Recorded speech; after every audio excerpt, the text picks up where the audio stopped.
Muito bem, minha gente, muito boa tarde para você. Programa Bendita Hora, hoje dentro de um momento diferente, né? Nós vamos estar hoje acompanhando direto de Roma o final do velório do nosso querido Papa Francisco e o fechamento do seu caixão.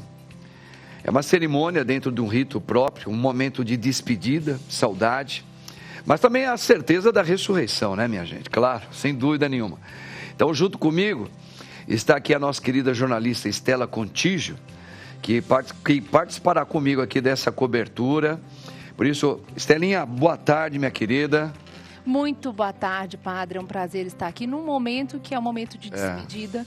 Né? Eu que amava também muito o Papa Francisco, né? Nós sou jornalista, mas também sou católica da igreja, então é um momento que a gente se despede, mas fica um legado muito importante. Fica. São essas memórias que vão ficar para sempre. Você né? esteve aqui comigo aqui na terça-feira, já foi uma bênção sua participação.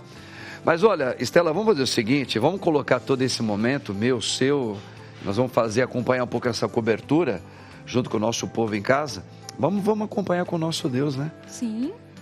Gente, vem aqui junto com o Padre. Estamos aqui no nome do Pai, do Filho e do Espírito Santo. Amém. Vinde, Espírito Santo, enchei os corações dos vossos fiéis, acendei neles o fogo do vosso amor. Enviai o vosso Santo Espírito, e tudo será criado, e renovareis a face da terra. Oremos. Ó Deus, que instruístes os corações dos vossos fiéis com a luz do Espírito Santo, fazei que apreciemos retamente todas as coisas, segundo o mesmo Espírito, e gozemos sempre da sua consolação, por Cristo Senhor nosso, assim seja. Rogai por nós, Santa Mãe de Deus, para que sejamos dignos das promessas de Cristo. Amém. Quem como Deus? Ninguém como Deus. Gente, estamos aqui então no Bendita Hora, em clima de Páscoa também, né? Nós estamos na alegria da Páscoa, da ressurreição do nosso Senhor. E o padre aqui ao lado desta super jovem jornalista, queridíssima, competente, a nossa querida Estelinha. Estelinha, que bom mais uma vez que estarmos juntos aqui, né? Pra gente... Foi bom o nosso encontro na última terça-feira, que nós já falávamos um pouquinho do nosso querido Papa Francisco, né?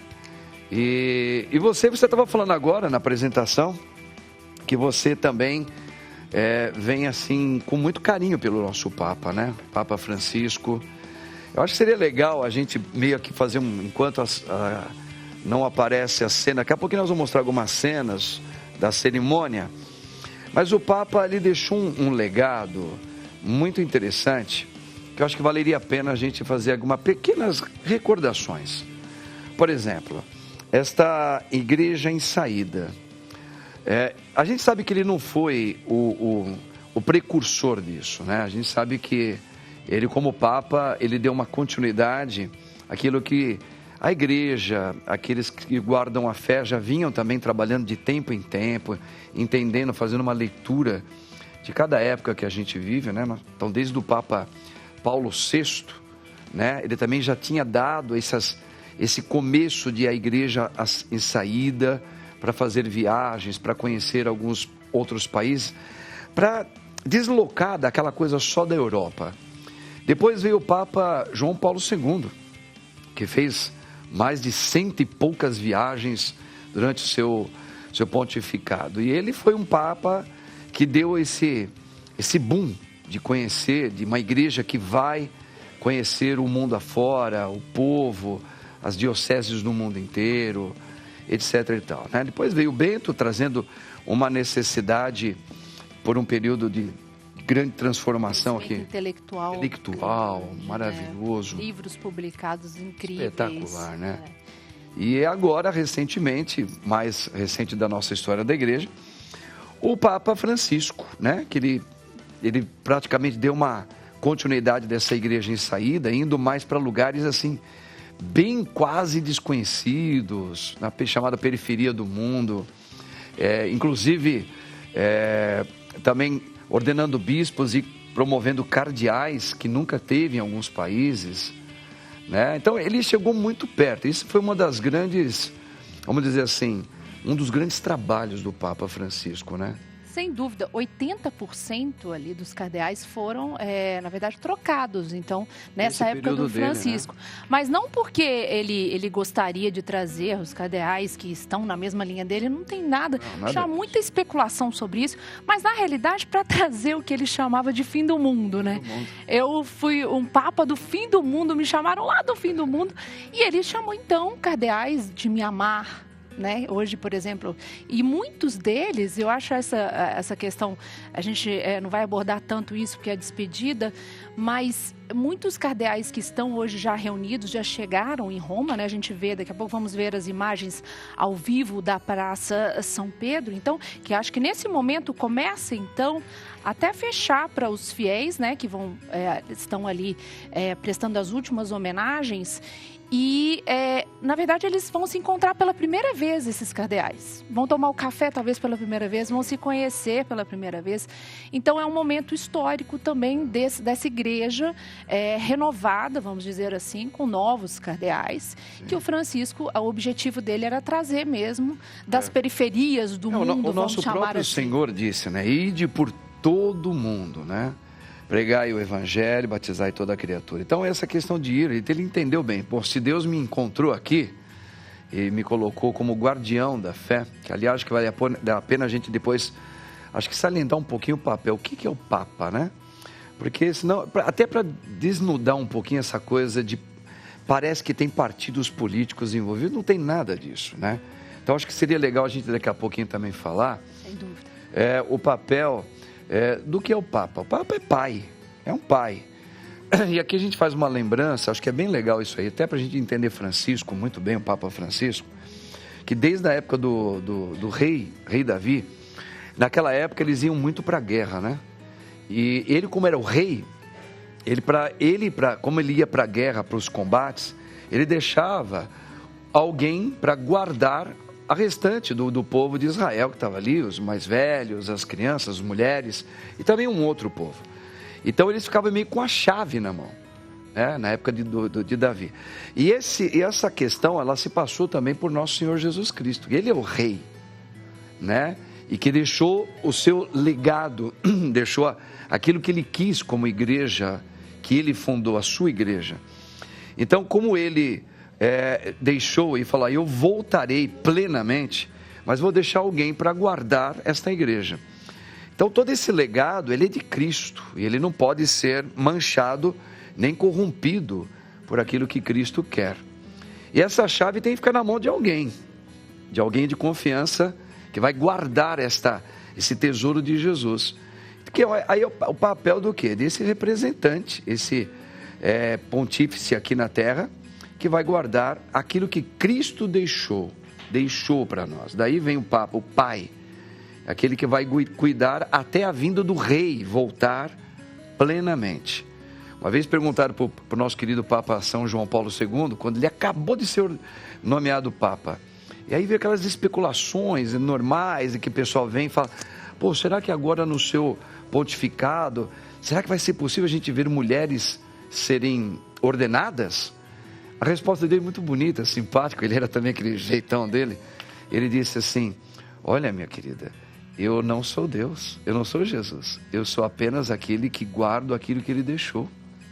Se Jesus não ordenou, quem sou eu? Eu não sou Deus para ordenar. Eu vim para guardar o que ele já deixou como verdade. Eu sou o caminho, a verdade e a vida. Os papas não vieram para mudar nada e nem podem, porque eles não são Deus, eles são os representantes que guardam como uma chave o rei até ele voltar. Toda razão. E toda essa sua reflexão me fez lembrar justamente de um cardeal, quando o Papa Francisco foi eleito, e ele estava com um olhar na hora, no momento que aparece o Papa Francisco ali para todo o povo, né, na Praça de São Pedro, e ele estava com um olhar muito distante, assim, e os jornalistas depois perguntaram, o jornalista observa tudo, né? Mas por que o senhor estava com esse olhar? Ele disse assim, olha, o Império Romano já passou, não existe nenhum outro rei aqui do Império Romano. Todos os impérios já passaram, já terminaram. E a Igreja Católica, hoje elegemos então um novo Papa que tem mais de 2.000 anos, sendo que o primeiro, que o senhor falou, né? E Jesus deu a chave, então, para Pedro. Então, esse momento, essa passagem assim, de um Papa para outro, é um momento que também mostra a nossa igreja, o quanto é santa. A tradição também. E a tradição da nossa igreja. Sim. Então, isso eu achei muito, muito marcante, essa fala, assim. E como o senhor falou, os papas, eles trazem, claro que tem um papel fundamental, porque o legado, tudo que o Papa Francisco escreveu, mas o que está escrito, tudo já foi revelado, né? Sim. Tudo já foi revelado e está na Bíblia. Então, a gente sabe que Jesus, que é o rei, na verdade, da nossa igreja. Então, por isso que esses reis vão passando pra gente aqui, né? Mas Jesus jamais passou. E é legal a gente abrir assim, eu acho que com esse pensamento para o nosso povo, que agora está nos acompanhando, é assim, porque a gente vai ouvir muito, e é natural também, né, ô Estelinha? Por exemplo, assim, você tem um carinho pelo Papa Francisco, pelo carisma que ele também proporcionou no legado deixado, independente daquilo que Deus quer. Sim. Que guarde, mas cada um tem o seu carisma, como um padre tem um carisma, você se identifica com um padre, o outro com outro, mas desde que eles sejam fiéis à tradição, do depósito da fé que Cristo deixou. Até é natural que hoje o Papa, espero que agora o nosso querido Papa Francisco foi embora, será que Deus vai enviar outro que seja tão simpático, carismático como ele? A gente entende essa preocupação e essa identificação que o povo, a igreja tem. É muito entendido e tem que ser respeitado, tá? Só que essa não é a preocupação da igreja, né? A preocupação da igreja é justamente essa questão que o que a igreja precisa hoje, né? Quem é que vai guardar ela? Vai ser fiel para os tempos atuais, que você mesmo colocou, Estelinha. Fala Estelinha com todo carinho, viu? Fique à vontade, padre. Maravilhosa, você é maravilhosa. E que é justamente essa questão da gente daqui a pouquinho, nós vamos falar melhor. A questão não é se o Papa esse é mais simpático, o outro sorria mais, o outro, mas se ele realmente é fiel, se ele está compreendendo hoje a leitura do mundo, as urgências que acho que são quase que todas, e se eles vão chegar depois uma ação no Espírito para poder chegar a eleger aquele que vai ser o que vai trazer para a gente. E depois, cada um vai ter que ver, aprender. Se um é mais sério um pouquinho, se o outro é mais não sei o quê, não importa, desde que ele seja fiel e possa responder aos anseios da igreja. Olha, lembrando que nós estamos aqui hoje de uma maneira especial aqui no Bendita Hora, porque nós vamos estar acompanhando a celebração do fechamento do caixão do nosso querido Papa Francisco, tá? Eles estão um pouquinho atrás, mas daqui a pouquinho, um atrasozinho de lá, e vai estar chegando já para nós, e o padre está aqui na companhia com a Estela, né? A Estela, que é jornalista de relações públicas, muito competente. Ele está batendo um papo aqui antes, já a gente vai mostrar as imagens, tá bom? E tá ao vivo aí, ó, pode ver, tá vendo? O pessoal lá, né? Tem algumas informações, padre, se o senhor me permite, interessantes, né? Então, o balanço até agora, né, do Vaticano, de acordo com algumas informações, também de algumas agências de notícias, é que 150 mil pessoas passaram, então, até hoje, nessa homenagem aí ao Papa Francisco, ali, a visita, fazendo as últimas homenagens ao nosso querido Papa Francisco. E neste momento, por que a gente vê a praça, né, de São Pedro vazia e não estão mostrando ali as pessoas fazendo as homenagens, como a gente viu durante todos os dias esses aqui, dias atrás, no Vaticano? Porque agora é o momento que começa, então, a fechada do caixão. Com vão ter algumas cerimônias ali antes de acontecer todo o fechamento, para que, então, amanhã ocorra o enterro, com a presença, então, de várias autoridades mundiais, e inclusive do nosso presidente, uma autoridade que marcou presença e que houve muita especulação, né, se o Trump iria, no enterro, e eu achei, assim, de muito bom tom, porque ele chegou a criticar, houve alguns embates no outro governo do Trump, mas acabaram que se reconciliaram, e agora ele chega nesse momento também, estará presente com diversas autoridades de diversos países da União Europeia, claro, quase todos os países, Espanha, Portugal, Reino Unido, do Brasil, Argentina também, porque o Milei se reconciliou com o Papa também. Ele chegou em algumas campanhas dele criticar o Papa Francisco, mas depois se reconciliaram.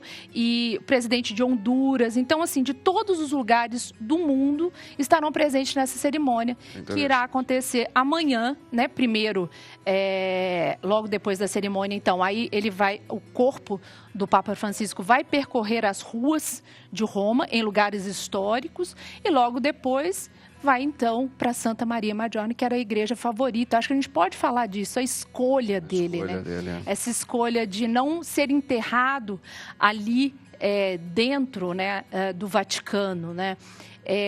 Eu acho que, como ele sempre tem ele tem um carinho muito grande pelas devoções. Desde quando ele começou o seu papado, ele já fez uma oração a São Miguel Arcanjo, como o senhor fez no começo. Ele tinha essa devoção muito grande. Nomeou logo, acho que no segundo ou no terceiro ano, não me lembro se foi no segundo ou no terceiro ano, mas teve um ano dedicado a São José, que São José é uma figura assim, que muitas pessoas às vezes esquecem, né, dessa devoção a São José. E ele tinha essa imagem que eu acompanhava na sala que ele ficava ali fazendo seus trabalhos, uma imagem de São José. Então, ele era muito ligado a essa questão das devoções. Sim. E aí, como ele sempre chegava, antes de ir numa viagem papal, ele ia em Santa Maria Maggiore e fazia a sua oração. As orações ali. Quando ele voltava, fazia a sua oração, que é uma igreja maravilhosa também, uma igreja importantíssima. Então, e a escolha do túmulo dele também, que eu acho interessante, ele não quis colocar Papa. Ele quis colocar só o nome Francisco. Francisco. Como bispo. Claro que o Papa é o bispo de Roma, com certeza, né? Mas ele ficou ali como Francisco, apenas não como o Papa. É interessante. Mas isso também eu achei muito interessante, de uma humildade. Ali também, Estelinha, ali, né, nesse local, né, no local onde ele vai ser enterrado, ali, normalmente não é uma tradição onde os papas são colocados. Na verdade, é na cripta de baixo. Sim. Onde está o próximo a São Pedro, no Vaticano. Mas ali, alguns papas também já foram enterrados lá, um número pequeno, não sei se é 7 ou 8, sim, na casa de Santa Maria. E ele quis também ali, porque ele sempre se identificou por essa devoção à Nossa Senhora. Tá? Oi, Rodolfo. Boa tarde, padre. Boa tarde, Estela. Boa tarde. Também uma curiosidade, né, que saiu também na imprensa, o Vaticano publicou, que foi muito emocionante, é que esse lugar onde ele escolheu para ser o túmulo era uma sala que guardavam candelabros. Então era uma sala meio que abandonadinha, dispensa. Abandonada, não é uma capela, não é uma coisa grande, não, é uma salinha ali que tinha como uma dispensa ali para guardar alguns materiais, e também que ele pediu, né, deixou em vida isso, que os primeiros que visitassem o túmulo dele fossem moradores de rua e os mais necessitados. Olha, não que legal, né? Interessante. Os chefes e líderes e tudo mais, né? Então acho que isso ele pensou até, né, depois que ele fosse, nessa ocasião, agregar, né, o excluído, né, ele que foi considerado, né, o Papa dos excluídos, né, dos pobres. Sim, muito bonito mesmo. Sim. A gente fazer essa lembrança que você está trazendo, Rodolfo, porque é aquilo que nós estávamos falando, né, Estela? O Papa Francisco, ele trouxe com ele um carisma muito próprio dele, né, que é justamente essa coisa muito ligada aos excluídos, né? Como você mesma falou. E realmente isso ficou no seu pontificado, você vê, né? Agora no rito, porque o rito, eu acho que é legal o pessoal saber, tem um carmelengo que é um responsável para fazer todo o rito do enterro. Então, esse rito todinho, desses dias, até aguardar os cardeais, que vêm de vários lugares longe, por isso amanhã, sábado, vai haver tanto tempo, né? A espera. Tanto tempo esperando, é porque é para todos poderem vir de todas as partes do mundo, né? Autoridades, como você falou. E agora, nesse rito, o Carmelengo, que é responsável, e ele é um cardeal também, mas ele não vai fazer parte da parte das votações, mas de organizar tudo isso daí. Essa questão de... o próprio Papa quis fazer, o próprio punho diante dele, do Carmelengo, ele já tinha feito, como é que ele gostaria que fosse o seu enterro. Então, porque tem a ver com o carisma dele, essa coisa da simplicidade, na hora de como é que ele queria o caixão dele, de uma maneira bem diferente dos outros, né? Bem dentro da madeira, só por dentro que é com bronze, porque isso já é uma questão prática deles mesmo. Uma questão sanitária também. Por isso que era meio pesado na hora de levar. E nessa hora, como o nosso querido Rodolfo falou, que esse local também, você vê que bonito, ele queria um lugar simplesinho, que aqui é lugar que é de dispensa. Pois é aqui que eu gostaria. Então anota aí. Então tudo nesse rito já foi tudo pensado por ele, pelo nosso querido Papa Francisco. Isso é importante a gente salientar, né? Que tem a ver com o carisma dele. Sim. Isso é muito bonito. E ele é muito coerente, né? Eu que acompanhei em 2013, como jornalista, a chegada dele no Brasil, com muita expectativa, como já falamos aqui outro dia no programa, e ele começou já o papado dele mostrando todas as características que ele queria mostrar para as pessoas, muito coerente, que era como ele já era na Argentina, né? Não mudou o estilo dele. Então, até o final, ele se manteve, não era algo assim que hoje em dia tem muito essa coisa do marketing, né? A gente vê grandes figuras, e vamos falar sobre os pobres, vamos levar essa bandeira. Então, assim, o Papa Francisco, ele foi muito coerente.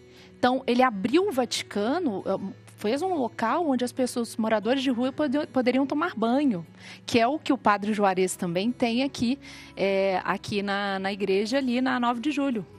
Então, isso que me marca bastante, a coerência dele. Então, quando ele chega no Brasil, ele usando a mesma cruz que ele usava em Buenos Aires, ele não troca, os sapatos diferentes, não quer usar o sapato vermelho, escolhe um carro muito simples, para dizer não só eu sou o Papa do povo, como as pessoas colocaram, mas eu realmente sou uma pessoa como vocês. E o discurso dele é sempre de que ele necessita de misericórdia, que ele fala que não queria ser Papa, né? Ele fala que de jeito nenhum, mas eu estou aqui, que Deus me dê então a sua misericórdia, né? E até o final, então assim, é do começo até o fim, muita coerência. Sim. Pode ter. É claro que os papas têm seus erros, que eles também são humanos. São humanos. Ele foi criticado em alguns momentos, mas nesse sentido, ele tinha uma vida realmente simples e humilde. Ele escolheu não viver no que é o que quarto Cristo deixou como legado. Casa papal. Exatamente. Cristo também nasceu numa manjedoura. Ele não trouxe nenhuma novidade, ele só viveu aquilo que viveu aquilo. E então, assim, a gente está aqui à espera com as imagens ao vivo lá de Roma, então, da TV do Vaticano, e nesse momento, aguardando, então, essas imagens de algumas, como o senhor já disse, que é o Carmelengo, que na verdade agora que ele chefia, né, na ausência de um Papa na sede vacante. Sim. Então, quem chefia é o Carmelengo. E ele que faz todas... Vai ter um ritual que já foi colocado nas redes sociais e tudo. Véu branco será colocado ali no rosto. Aí tem o fechamento do caixão, que a gente viu isso também. Isso é bem igual do Bento XVI, né? Água benta será aspergida. E aí ele colocará algumas medalhas cunhadas também durante o pontificado de Francisco. E além de um pergaminho também todos os seus feitos como Papa. Então, depois há também uma solda ali feita. Enfim, e aí tem leitura do Salmo e todo o rito vai continuar com o comando, então, do Carmelengo, que sempre esteve ao lado do Papa Francisco. Então, a gente aguarda essas imagens. Carmelengo é um decano, né? O mais velho, um dos mais velhos dos cardeais. Esse não vai poder voltar, mas ele pode preparar, organizar até o momento que os cardeais, que são 135, vão votar. Ele não participa, mas ele prepara tudo isso aí conforme a Estelinha está falando. Muito bem. Estela, olha aí, hein? Vamos lá, vamos. Tem um número que a gente pode falar aqui, chegaram algumas informações novas. Parece que no dia de hoje, mais de 100 mil pessoas, desde da madrugada de meia-noite, passaram então. Então, na verdade, o balanço subiu muito para 250 mil fiéis passaram lá. Que passaram. Inclusive, eles aumentaram um dia a mais de homenagens aí ao Papa Francisco. Eu que a gente que acompanha, né, gosta de acompanhar as informações ao vivo. Então, até na madrugada, eu, às vezes, ligava a TV e via ali a quantidade de gente visitando, fazendo ali a sua última homenagem ao Papa Francisco. Então, como a gente falava, esse sepultamento vai ser, então, amanhã, por volta de meio-dia, 7 horas, horário de Brasília. Meio-dia lá em Roma, né? Sim. Então, ao longo disso, teremos o trajeto também, depois da cerimônia, né?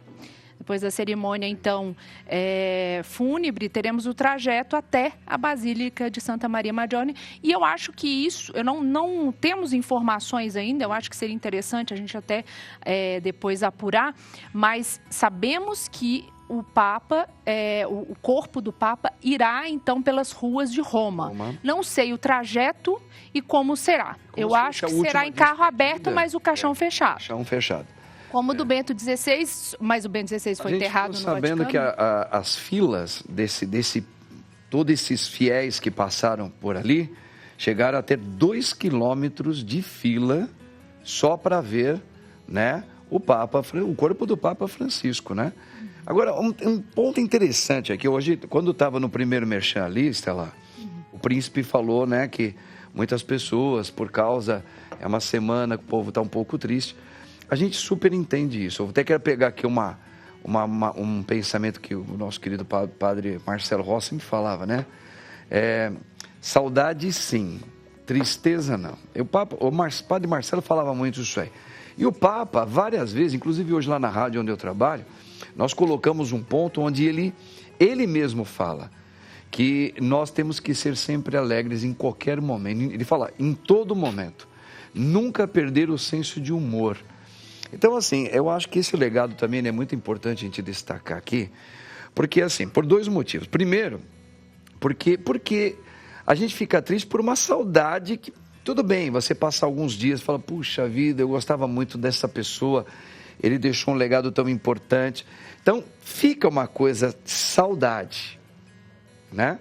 Mas não uma tristeza, nós não podemos perder o sentido de estar feliz e ao mesmo tempo agradecido por esse legado que no tempo dele ele deixou, né? Então ele falava isso hoje para nós, sabe? A gente colocou lá a reportagem dele, porque o Papa, ele era o chamado Papa da alegria, o Papa do sorriso, que era o carisma dele. Então eu super entendo o povo falar isso, mas nós estamos também na Páscoa, que é um tempo da grande alegria. Então, assim, eu acho que a gente não pode perder nunca esse pensamento da piedade por ele, nesse momento, que inclusive hoje está sendo fechado o caixão, amanhã vai ter esse rito final do enterro com a Santa Missa. Então, isso tudo é muito importante, a gente tem que estar com essa piedade em oração. Todas as paróquias, acho que no mundo inteiro, em todas as dioceses, estão rezando pelas exéquias dele, em todas as missas, diariamente, né? Então, isso não significa que você não pode rir, que você não pode brincar, que você não possa ter um momento de alegria, como ele falou, né? Sim. Não perder esse senso de humor. Veio dele. Afinal, nós católicos acreditamos, né, que estaremos então com Jesus depois da nossa morte. Que é o motivo da alegria. E agora, você falando, fazendo toda essa bela reflexão, padre, eu lembrei de uma imagem que está correndo nas redes sociais também, que é uma imagem feita por uma inteligência artificial, é claro, que é o Papa Francisco ao lado de Jesus, tem um momento até com Maria, e eles ali super felizes, brincando de voar no céu. Pô, como é gostoso. Como é gostoso, sabe assim? Então, assim, é uma imagem, claro, é feita ali, é uma criatividade. E me lembrou isso, porque nós católicos, quando a gente... o Papa Francisco combateu o bom combate, né? como Combateu, o nosso apóstolo Paulo diz, né? Então, ele combateu o bom combate e agora a gente já espera, é claro, em Jesus Cristo. Né? Podemos sim passar pelo purgatório, né? Mas a gente espera em Cristo, né? A nossa maior felicidade é ver Deus, a face de Deus. Então, é claro que todo católico, a gente tem nossos momentos de tristeza, e o Papa Francisco viveu uma vida, deixou um legado muito bonito. Então, isso tudo faz a gente ter um certo conforto, né? E eu acredito, assim, que nós temos que ter essa esperança da ressurreição. Existe um momento, que esse momento agora é um momento de despedida, é um momento de respeito, mas que a gente acredita, assim, nessa alegria final. E com certeza o Papa Francisco acreditava nisso. Eu até comentei que quando a gente fez a cobertura em 2013, os policiais, toda a equipe dele, ele não queria segurança no começo do papado dele, até aqui em Roma ele não queria. Mas depois ele se convenceu de que nas viagens, os locais que ele frequentava, ele teria que ter essa segurança reforçada. Mas lá, ele andando em carro aberto e depois com um carro que não era blindado, né? Muito simples e humilde o carro. Perguntaram para ele, jornalistas, você não tem medo? Ele falou assim, não, todo mundo tem sua hora. Se Deus quiser me levar... Vai ter o meu momento naquilo quando o Senhor der a ordem. Então, assim, ele deixou várias mensagens, inclusive fez um texto sobre a morte que tem corrido também nas redes sociais, mostrando, assim, que nós, católicos, temos que ter, igual o senhor já disse, essa esperança. Sempre. Né? Sempre. Não perde o seu sentido. E tentar fazer da vida terrena, cumprir o nosso compromisso aqui, pensar que, assim, a gente está aqui nesse momento, mas tentar fazer da nossa vida terrena algo que, se amanhã Deus bater na nossa porta e nos chamar, será que você vai estar preparado? Claro, eu acho que a gente... Esse é o nosso dever como católico. Sem dúvida nenhuma. E é isso aí, é por isso também, porque se a gente também nós estamos falando do Papa, né? Que é um líder nosso espiritual, está à frente da igreja. Mas se a gente fosse pensar assim, poxa, eu não vou rir, não vou brincar, eu não vou ter senso de humor, porque nesse momento muitas pessoas estão morrendo por causa da guerra. E são irmãos nossos, são pessoas, seres humanos, que Deus morreu por eles também. Então não é isso, porque como você falou, se a gente entender a ressurreição, a gente sabe que existe um motivo da gente estar sempre contentes, falando com uma saudade dele, e é isso aí. Ô Estela, você lembra que a gente estava bem no momento da acolhida aqui do programa? Lembro. Eu comecei a falar assim de um dos legados deixado pelo Papa, dessa igreja em saída. E uma das outras questões, outro ponto importante, é essa questão sinodal que ele abriu realmente para toda a igreja. Só para o pessoal entender, né? São encontros que o Papa permitiu que houvesse para que pessoas do mundo inteiro pudessem, dentro do mundo cristão, religiosos, padres, bispos, leigos, homens, mulheres, pudessem abrir assuntos e para ele ouvir, como igreja, assuntos que estão, vamos dizer assim, na atualidade, são bem assuntos que estão bem em cima de questões do povo, curiosidade, dúvidas que o povo tem. E uma das coisas foi a participação aberta para ver o povo falar, né? Por isso, em muitos sínodos, ouvir as mulheres, ouvir o homem, ouvir o pobre, ouvir o trabalhador, ouvir os padres, ouvir os bispos.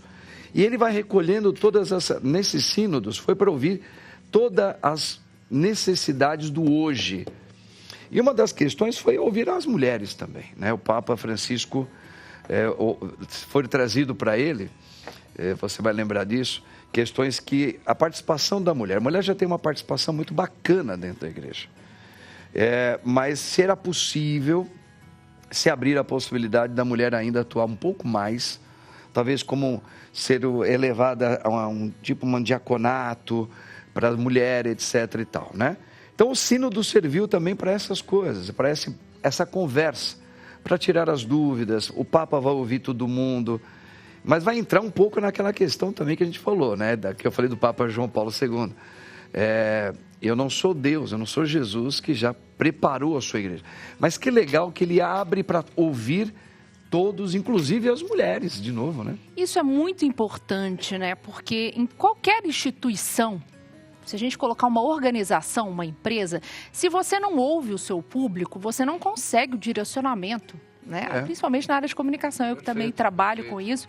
É muito necessário você ouvir o seu público para ter um direcionamento eficaz. Então, assim, a Igreja Católica não deixa de ser uma instituição. Sim. E os sínodos sempre aconteceram na igreja, a igreja é muito organizada, mas o Papa Francisco abriu essa forma de realmente entender como está, né, hoje, mas como estava a igreja, né? Então, assim, o sínodo acontece, acho que para quem não sabe, nas diversas áreas. Na área da educação, então, por exemplo, houve pesquisas aqui, por exemplo, no estado de São Paulo, nas escolas confessionais católicas. O que acontece? Quando a criança chega, ela chega católica, ela sai católica da escola? Onde será que a gente perde esses jovens que hoje em dia que o Papa Francisco resgatou muitos jovens para a igreja, mas precisamos ainda resgatar ainda mais os jovens. Mas será por que o jovem entre ali o batismo, aí logo depois tem então a crisma? Por que ele se perde nesse contexto? O que a igreja está fazendo é repensar. Então, é buscar um olhar para o povo mesmo, não deixando as discussões somente ali no clero, na cúria. E isso era fundamental mesmo, porque... Eu acho que é até legal salientar o que você está falando, só para a gente... Claro, fica à vontade, padre. É justamente essa escuta pastoral de como a gente pode chegar, como igreja, todos nós podemos chegar a um senso prático comum de facilitar, de responder a alguns anseios. Que é diferente essa saída sinodal, que é isso que você acabou de falar, do período conciliar, dos concílios. Do concílio é mais dogmático. É quando a igreja estava tendo alguns pontos de dúvidas dogmáticas sobre a fé, sobre se Jesus era Deus, se a hóstia Deus está. As questões não são essas. Nossa Senhora Imaculada. Se Maria, os dogmas da Virgem. Isso sim, foram em concílios, onde a igreja teve que fazer alguns. O último nosso foi o concílio segundo, que a gente teve em 1965. A questão o sinodal é justamente isso que você está falando, são essas questões mais práticas do cotidiano, como eu atingir hoje melhor a maneira como os jovens estão vivendo, como os casais estão vivendo, com a mulher. O sínodo é escutar isso para a igreja depois ir trabalhando isso. O aumento do número de divórcios, será que a igreja poderia ajudar de alguma forma esses casais? Perfeito. Então, tudo isso fez parte dos sínodos. E é claro que quando você escuta, por isso que tem algumas empresas ou instituições que não querem ir para esse lado, porque quando você escuta, você tem os pontos fortes, vamos dizer ali numa análise SWOT, usando um termo específico, mas você analisa ali os pontos fortes e os pontos fracos. E quando você tem todos esses dados, você tem que tomar uma ação. Se você escutou alguém, você precisa tomar uma ação. E foi o que o Papa Francisco fez. Ele fez algumas mudanças que eram necessárias para uma igreja que escutou os seus fiéis.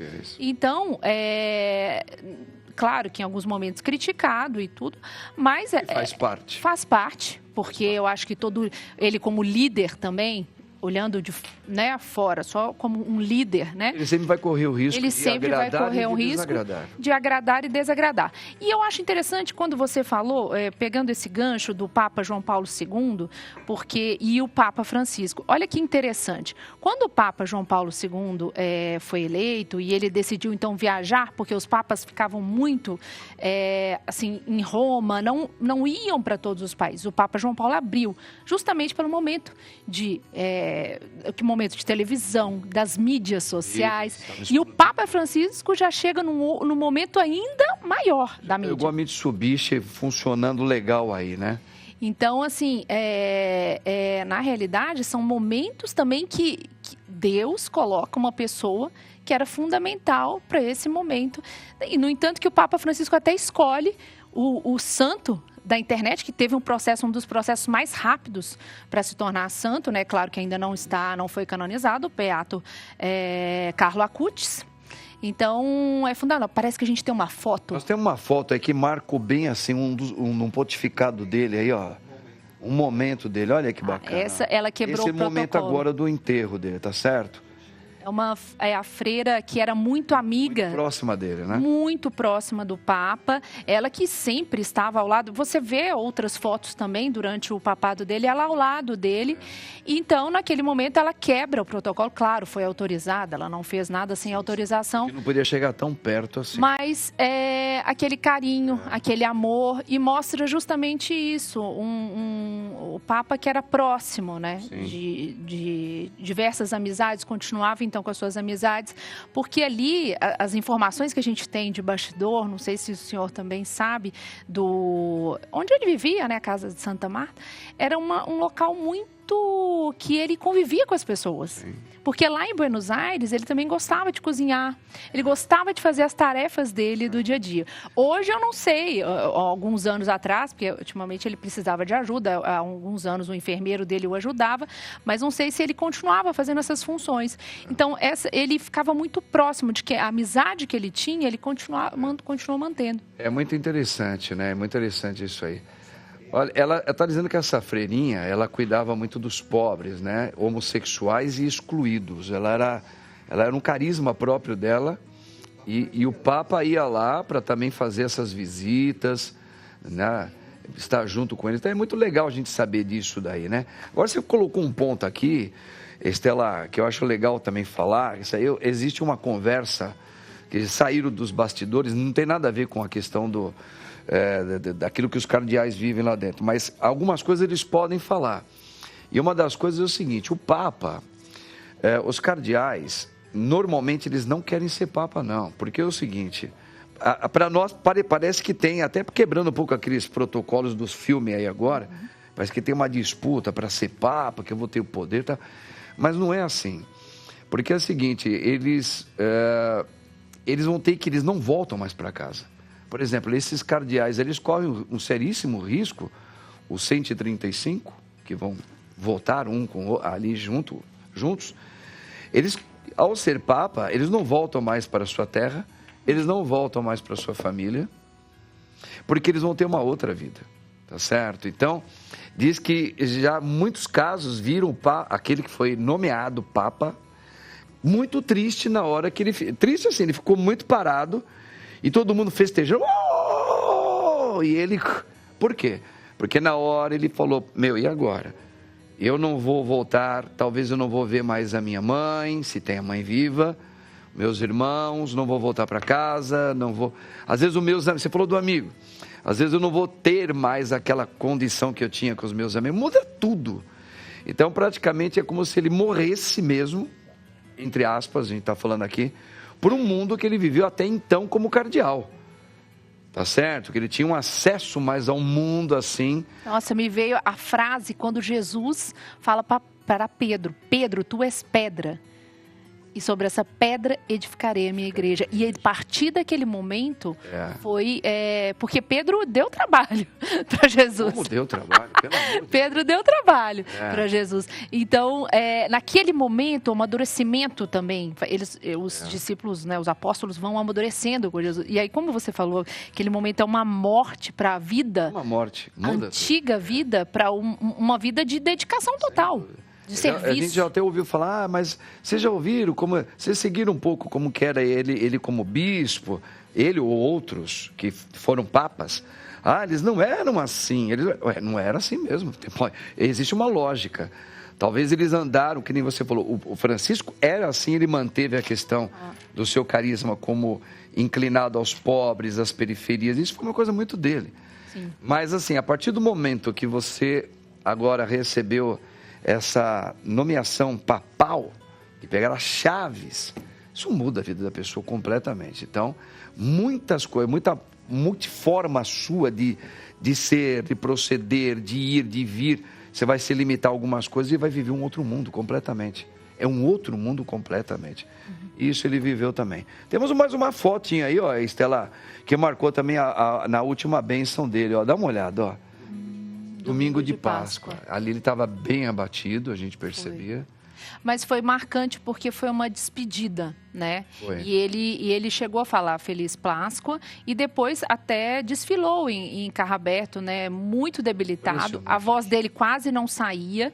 Mas foi, Deus deu para ele, um Papa do povo, deu para ele esse momento de despedida com o seu povo. Sim. Com os seus fiéis, com a todos. E as pessoas estavam na dúvida se ele iria aparecer ou não. Vi muitas entrevistas em diversas emissoras, as pessoas... será... A gente ficou na dúvida, será que o Papa, então, vai aparecer? E ele apareceu. E me deu uma certa alegria. No entanto, olha que curioso isso. No domingo, eu vi o Papa, fiquei alegre, falei, quem sabe ele vai recuperar, né? Porque as notícias eram que ele não estava bem, né? Aí eu fiquei alegre, eu falei, e agora o Papa vai recuperar, a gente olhando ele assim, né? E aí no outro dia, na segunda-feira, o meu marido, olha, eu estava lavando louça.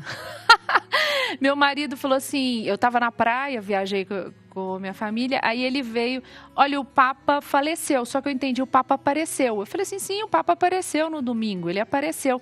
Não, o Papa faleceu. Eu falei, não, ele apareceu ontem no domingo. Não, ele faleceu. Aí que caiu, porque como a gente viu ele ali, a gente pensou assim, não, ainda vai, sim, a gente vai... E aí eu comecei a chorar naquele momento, porque nós que acompanhamos toda a trajetória dele desde o começo, eu, além de ser jornalista, cobrindo várias vezes o Papa e depois acompanhando tudo da igreja, sendo do apostolado da oração também, que a gente tem um compromisso de rezar pela igreja e pelo Papa, sim, né? Fiquei naquele momento de tristeza ali, sem acreditar, porque eu acho que essa imagem foi simbólica, assim, pra gente. Acho que a gente não imaginou que era uma despedida, né? A gente não imaginou. Apesar que eu um pouquinho contrário de você. Você pensou? Eu vi o Papa e quando eu vi, eu fiquei impactado e me deu uma certa preocupação muito grande. Eu falei, meu Deus, eu ouvi falar que ele já não estava mais no hospital, tal. Ele aparece. E eu imaginava que se ele aparecesse como ele apareceu, eu achava que eu ia ver ele um pouco melhor. Quando eu vi ele daquele jeito, que ele fechava os olhos, daqui a pouco ele fazia assim com a mão e na hora que ele foi tentar falar Feliz Páscoa e abençoe, aquela dificuldade de respirar, eu falei assim, eu não sei, ele não vai viver muito tempo não. Só que eu não imaginei que seria na segunda. Claro, acho que ninguém imaginou. Porque logo naquela emoção da Páscoa, né, ele apareceu, isso nos deu um fôlego, mas um fôlego preocupante. Eu fiquei muito preocupado. Falei, nossa, eu imaginava que o Papa estivesse um pouco melhor. Ele estava muito mal, e aquilo impactou. Agora, acho que só antes de a gente mostrar a outra foto, Estela, tem um ponto aqui que eu acho que é muito legal. Aqui eu quero abrir um parênteses assim, porque nós estamos vivendo também o ano jubilar da igreja. Sim. Em todas as dioceses do mundo. E a minha paróquia também é uma paróquia que acolhe, né? Faz parte das 12 aqui em São Paulo, Nossa Senhora da Lapa. E nós temos os dias certos para fazer o rito, né? E nesse rito jubilar, nós temos as indulgências, a gente também, quem participa do rito, também é para alcançar a indulgência plenária. E aqui é uma coisa importante a gente relatar nesse tempo, que acho que as pessoas não estão falando por causa do falecimento do nosso querido Papa, né? Para você alcançar a indulgência plenária, participando do rito do ano jubilar, você precisa rezar, você precisa ter uma confissão bem feita, participar da Santa Missa e rezar pelas intenções do Papa.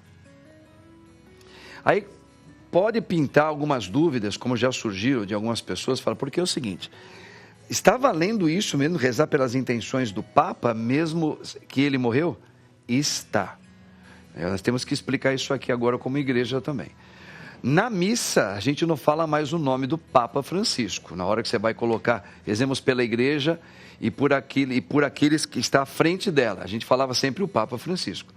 Quando o Papa morre, você não fala mais o nome do Papa, você fala do bispo, né, que é o guardião da nossa fé agora. Sim. Os bispos são. Então você não fala mais o nome do Papa. Então eles imaginam que no ano jubilar, se você vai rezar pela intenção do Papa, você também não poderia mais rezar pela intenção do Papa. Como é que fica agora? Não, você vai rezar. Porque assim, existe o livro do preceito sobre indulgência, é um preceito que, independente do Papa, foi algo que os papas deixaram. Qual é a intenção do Papa? É o bem da igreja. Não é necessariamente das coisas particulares da vida dele. Mas qual é o bem, as intenções do Papa? É aquilo que nós estamos falando de São João Paulo II. Guardar o bem da fé católica que Jesus deixou, sem tirar e nem mudar nada. Então, todos os papas, eles deixaram esse legado. Então, é um preceito da igreja já. Tá? É uma coisa que se tornou um preceito. Então, ele mesmo, ele morto, o Papa, e já pensando no próximo que vai vir, porque não fica muito tempo, esperamos que no máximo daqui a um mês já seja anunciado o novo Papa. Esse preceito está valendo para as intenções do Papa, que é o bem da igreja. A gente aprendendo aqui com o nosso querido padre. Legal, acho aprendendo que é legal. Agora, também não sabia dessa. Então mantenha aí, rezando pela intenção do padre. Maravilhoso, pelo Papa. maravilhoso. Vamos ver a foto aí, tá? Dá uma olhadinha nessa foto. Eita, nós, olha lá. Olha, mas não adianta que ele falou que o Pelé era melhor, hein? Que maravilha. Ele falou isso, eu só vou deixar claro nesse momento. Ele que era torcedor do São Lourenço, né? E vai ter estão construindo o estádio. Não está terminado ainda, mas vai chamar estádio Papa Francisco. Que legal. Ele era muito... ó. O Papa Francisco, estou, como é que é? Com respeito e admiração. Olha lá, do Pelé. O Papa, ele sempre foi ele gostou muito de futebol, né? Tanto é que ele falava que ele ia lá no estádio, tem uma conversa que ele ia no estádio assistir o São Lourenço. Sabia dessa, Barbá? Que ele ia lá assistir quando ele ainda era garoto. E as pessoas que sabiam que ele ia, dizem que ele nunca ganhou nada o São Lourenço. Nada. Então falava que ele era pé frio. Não sabia dessa, não? Essa eu não sabia. Não, existe um termo, uma fala que surgiu disso aí. E que depois, é claro, depois que a igreja o fez Papa, aí o São Lourenço subiu para a primeira divisão e passou até ser campeão lá na Argentina. Aliás, e ele não voltou mais à Argentina, hein? E detalhe, a Argentina, a seleção argentina de futebol, nunca mais, foi em 86, tinha sido a última Copa conquistada, que tem inclusive Maradona, foi o protagonista, ela nunca mais. Que a gente foi eliminado nas quartas de final. Lembro disso. Lembras disso? Lembro. Pois é. E agora com o Papa argentino, né, que gosta de futebol, a Argentina foi campeã também. Olha. Mundial. Pareceu uma coisa meia de Deus, assim. Mas ele deixou claro que o Papa era argentino, mas Deus era brasileiro. Ele fez questão de falar. Ele acha o Pelé o maior de todos. Ele declarou isso numa entrevista. Que o Pelé era o melhor de todos. Ele gostava muito do Maradona e do Messi. Ele fez uma relação dos três. E ele falou, inclusive ele pôs um ponto sobre o Maradona, que ele falou assim que Maradona é uma grandíssima pessoa, com grande talento, Maradona. Mas infelizmente ele não soube administrar os dons dele, ele se perdeu cedo. E foi isso que o Papa falou. O Pelé, ele era um exemplo como pessoa também, assim. Não, ele falou isso para nós, Ele era um exemplo, com tantos jogadores hoje em dia que não dão bons exemplos, né, na seleção brasileira. Sim. O Pelé, ele se manteve, ele mesmo com toda a fama, pode ter algumas críticas, questionamentos, que não gostava do Pelé dele, e tudo. Mas ele se manteve em família, ele se manteve firme ali. E o Maradona se perdeu em alguns momentos, sim. E também temos foto dele em Aparecida. Temos. Quando ele veio no Brasil em 2000. Olha que lindo, ele carregou Nossa Senhora Aparecida. Eu lembro, a gente cobriu todos os momentos. Esse momento que ele estava em Aparecida? Sim. Foi um momento maravilhoso, porque aquela praça lotada, a igreja muito cheia e todo mundo na expectativa. Era o novo Papa, né? Ele tinha sido eleito há alguns meses. Então foi muito significativo. E na Jornada Mundial da Juventude, ele fez questão, né, de estar... Claro, o Bento XVI iria vir na Jornada Mundial da Juventude também, mas ele foi a primeira viagem dele internacional. Né? A primeira foi para Lampedusa e a primeira viagem internacional aqui no Brasil. E tinha uma grande expectativa para essa missa, né? Que ia acontecer em Aparecida. E é um momento lindo, ele carregando a Nossa Você sabe Senhora. Que ele veio aqui, até por entender também como Papa, que aqui era um país de um grande número ainda de católicos, mas aqui apenas fazendo uma análise, acho que interessante, que um dos que vão estar também daqui a pouco participando do conclave, é um dos cardeais filipinos. E ele é chamado o filipino franciscano, que ele diz que as pessoas dizem que ele tem muito jeito do Papa Francisco. Ele é muito pelos pobres e tal. E no Brasil, essa multidão que sempre católica, diz que nas Filipinas, a última vez que foi o recorde. Foi um recorde com o Papa Recorde Francisco. mundial. 6 milhões de pessoas para ver o Papa Francisco. E diz que os filipinos vêm crescendo muito, muito batismo de católicos nas Filipinas. Sim. Graças também a esse cardeal filipino, que eu não lembro o nome dele agora. Não me lembro o nome desse cardeal filipino, que é um forte candidato também, junto com outros, né? Por fazer trabalhos maravilhosos. Que diz que ele é muito voltado às periferias pobres também.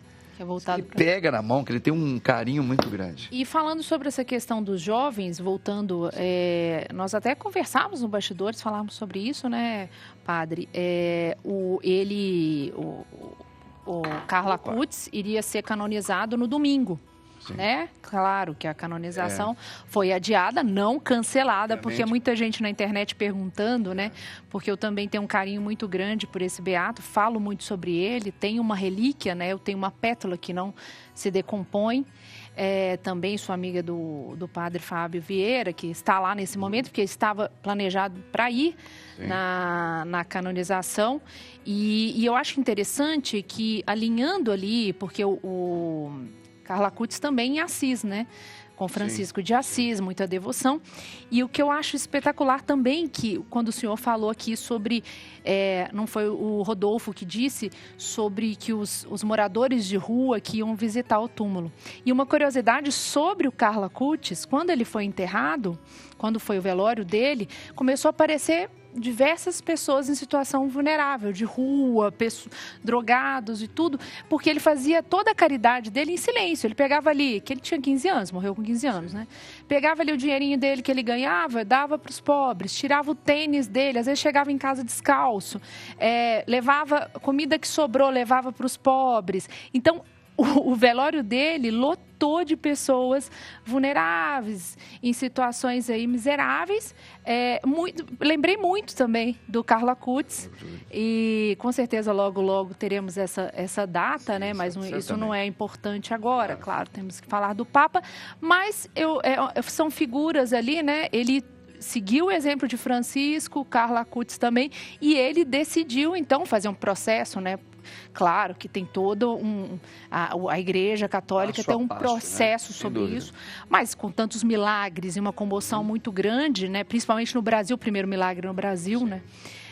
Decidiram então, logo depois, pela primeira beatificação, que foi na pandemia, e a canonização no pontificado dele, que eu acho que também é um marco pela busca também desses jovens, né, a retornarem à igreja. Eu acredito que muitos jovens estão sendo muito tocados, né, dessa era do Papa Francisco para cá. Nós temos mais uma foto aí, vamos dar uma olhadinha? Olha isso daí, gente, olha. Ele com o nosso Dom Cláudio, né, Dom Cláudio, os dois eles foram cardeais juntos, sabiam? Na década de 90, eles foram elevados a cardeais, né? E eram muito amigos mesmo. E quando, que o nosso Dom Odilo foi participar, no conclave, o Dom Cláudio já tinha mais de 80 anos, né? Então ele não pôde também participar para ser um dos concorrentes aí ao papado, né? Mas eles eram muito amigos, e eu lembro que tem aquela fala, né? Aquela frase... Não se esqueça dos pobres. Dom Cláudio falando, não esqueça dos pobres, né?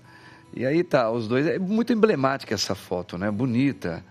Dom Cláudio Umes. Dom Cláudio Umes foi... Ele me ordenou diácono transitório, juntamente eu e o padre Ricardo Anacleto. Foi pelas mãos de Dom Cláudio Umes, que foi as 2 últimas ordenações diaconais aqui em São Paulo, que depois ele foi com emérito, né? Aí Dom Odilo veio para cá como arcebispo e depois também foi elevado também a cardeal.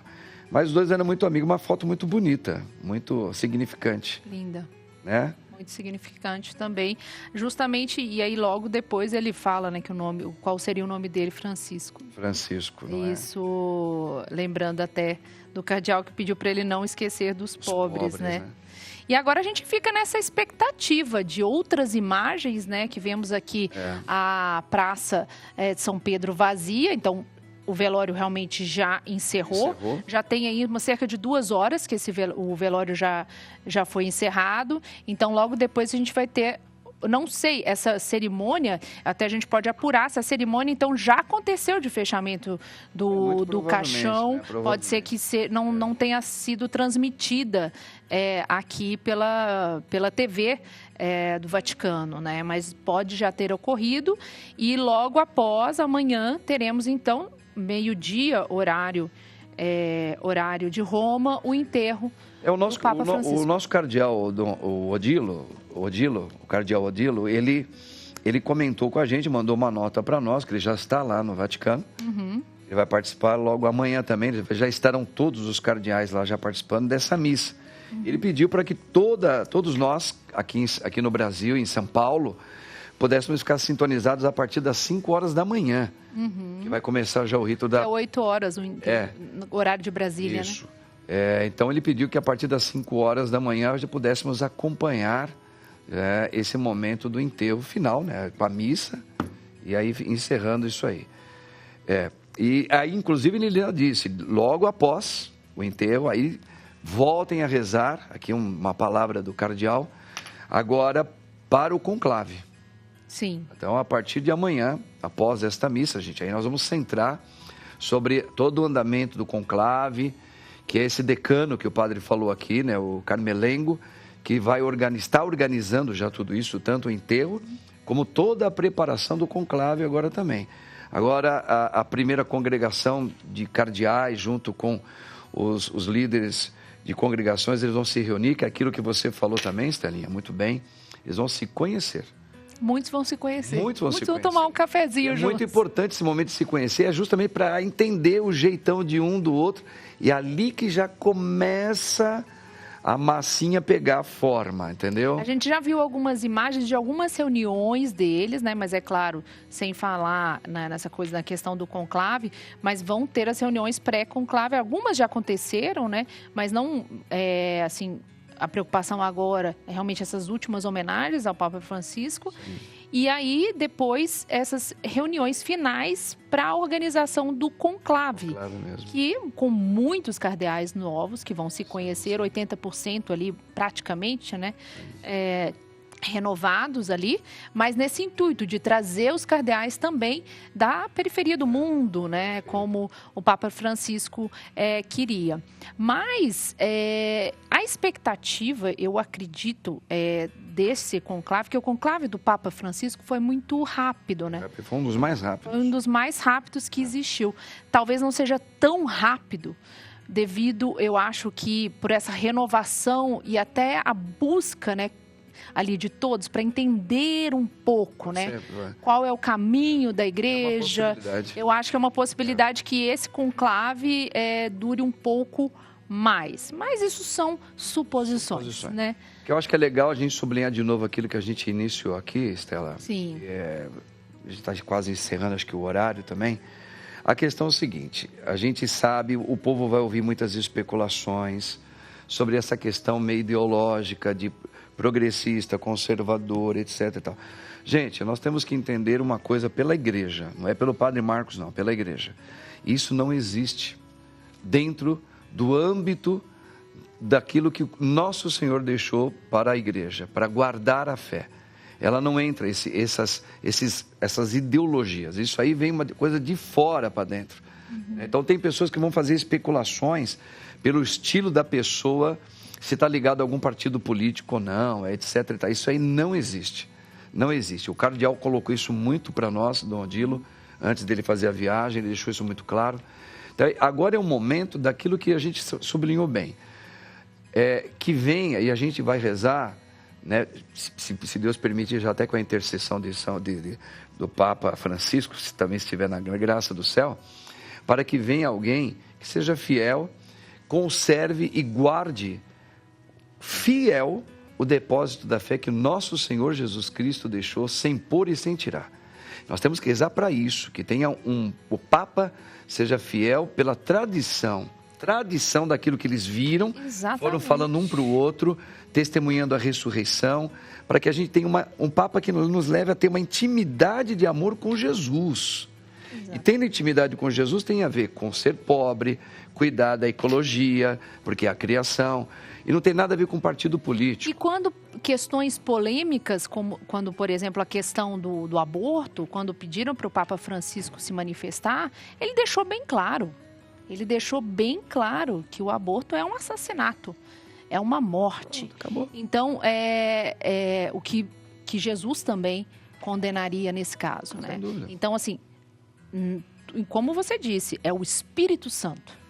Se nós não acreditarmos, estamos na Igreja Católica, se não acreditarmos que o Espírito Santo atua na nossa igreja, então, que somos? São homens de fé que estão lá. Nós não estamos falando de qualquer não homens um perfeitos, mas o que a igreja precisava mas naquele que homens, momento. se eles estão lá dentro como cardeais, é porque a igreja foi vendo na história que eles têm perfil para poder ser um guardião, para ajudar a guardar a fé do nosso Senhor. Então, povo amado, por favor, claro, tomara a Deus que seja um mais carismatiquinho, outro, mas não importa, que eles sejam fiéis e a gente vai amar e vai rezar pelo próximo que vier. Enfim, amanhã temos mais uma foto. Aí, eu ia falar sobre o enterro amanhã. A questão... Essa foto aí, você lembra dela, Estela? Essa foto, na verdade, é a primeira vez que eu vejo. Certamente é um menininho que tem com aquela doença. Como é que chama aquele... Acredito que seja a síndrome de Down. Sim. Síndrome de Down. Ou alguma síndrome. Então, o Papa também, ele trouxe as missas inclusivas, né? Que é uma questão do papado do Papa Francisco. É claro que há muito questionamento. Toda missa inclui. Claro que toda missa inclui. Não precisamos entrar nesse detalhe. Certo. Jesus Cristo não diz não a ninguém, que Jesus Cristo está lá, vivo. Mas a gente pode chamar de missa adaptada também, para quem não quer usar esse termo.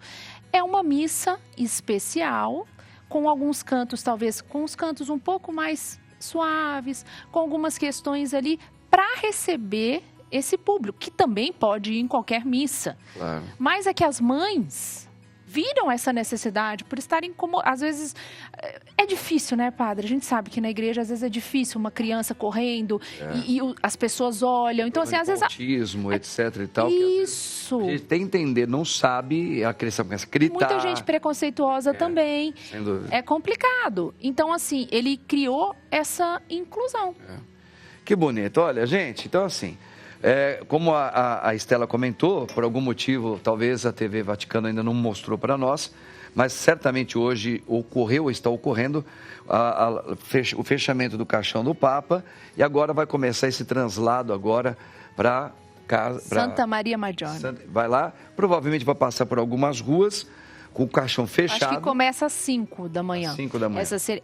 Vai ter primeiro, vai ser na própria praça, as autoridades, igual eu falei, até ia comentar que a gente falou aqui que o presidente Lula, o Trump, diversos países estão da Europa, a Organização das Nações Unidas, Antônio Guterres, da Argentina, o Milei, Honduras, diversos países, a maioria de todos os países da Europa, Países Baixos, então, representantes do mundo inteiro, inclusive de Israel, também estarão presentes nesse momento e terá uma missa ali na praça, temos que encerrar, mas uma missa na Praça de São Pedro e depois o corpo, então, será levado para ser enterrado na Santa Maria Maior. Vamos acompanhar, vamos continuar rezando. Eu agradeço muito você aqui. Eu que agradeço. Deus abençoe. Momento maravilhoso, obrigada. E olha, que Deus abençoe você, tá? Pela intercessão da Virgem Santa, esse Deus que é Pai, Filho e Espírito Santo.